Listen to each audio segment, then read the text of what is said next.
Good afternoon, Ms. Davis. Good afternoon, Ms. Adamafio. Thank you for coming to talk with me today. Thank you for making yourself available. Thank you. I really enjoyed being in your class. Thank you. We enjoyed having you today. Thank you so much. I just wanted to ask you a few questions for our post-observation. Okay. Okay. The first question is, did you reach your intended outcome today with your lesson? Yes, I would say that for each particular student it varied, but I had multiple outcomes, but the overall picture, the overall outcome was for the students to create a mixed media autumn leaf. Most of the students reached that goal, but within that objective, I had different steps, different tiers. They had to be able to draw 3 different types of leaves, and then within those, choose one of them that they were really good at and be able to draw that one bigger, then show their knowledge of the vocabulary that we discussed with the words of outlining and resist. And then I also had an outcome for them, or an objective for them, to learn how to use the materials properly, the watercolor paint, and how to properly hold the paintbrush and how to do a correct paint stroke and different things like that. So there are many different tiered objectives in there, but the overall objective was to create a mixed media autumn leaf. Yes, and I did notice that you had lots of different students were on different levels, so you were able to use different differentiation in your lesson. Yes, I try to work with the students so that if I see somebody is struggling, I can give this one a little bit more help. For example, I had a student who was having a lot of trouble just drawing the leaf big. He could draw it small on his practice paper, but he could not draw it big enough on his paper so that he could paint it.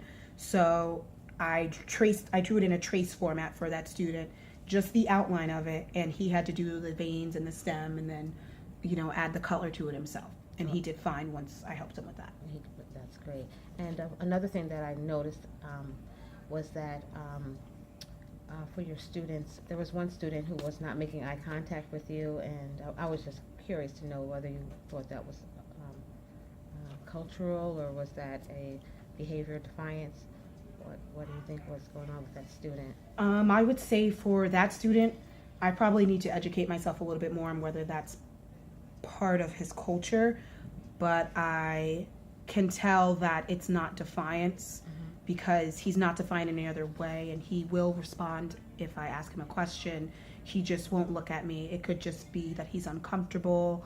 I'm not sure if at home he's not supposed to look at the adults, and that could be cultural, like you said, and I should probably educate myself more on what's going on with him and if that could be a possibility. But it's not defiant, so I don't really notice it as an issue. If he were to be rude or disrespectful or just outright, like you said, defiant, then it would be more of an issue for me.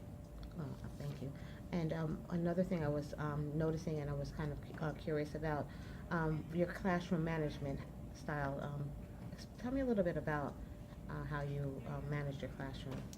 Okay, I try to go with the kids. I have high expectations for all of the kids, no matter the grade, no matter the age, no matter if they have some sort of impairment or an IEP, if they need to be differentiated for.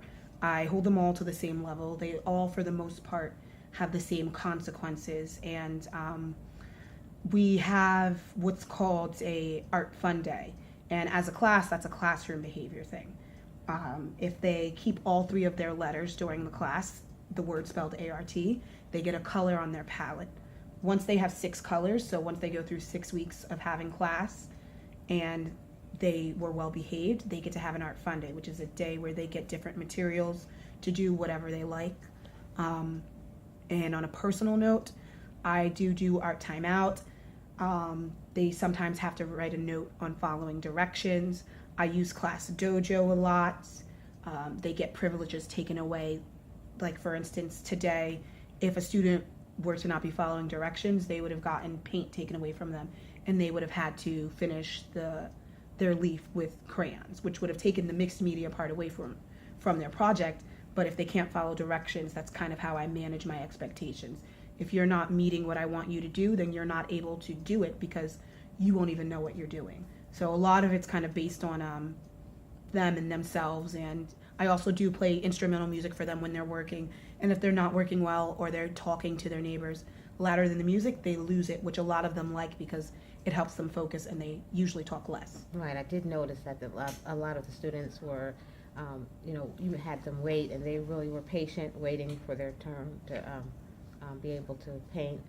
Yes. Yes, and it really worked well for you. Yes. It did. Another question that I was wondering about is your instructional plan. Were you able to stick to your instructional plan, or did you have to modify it in any way?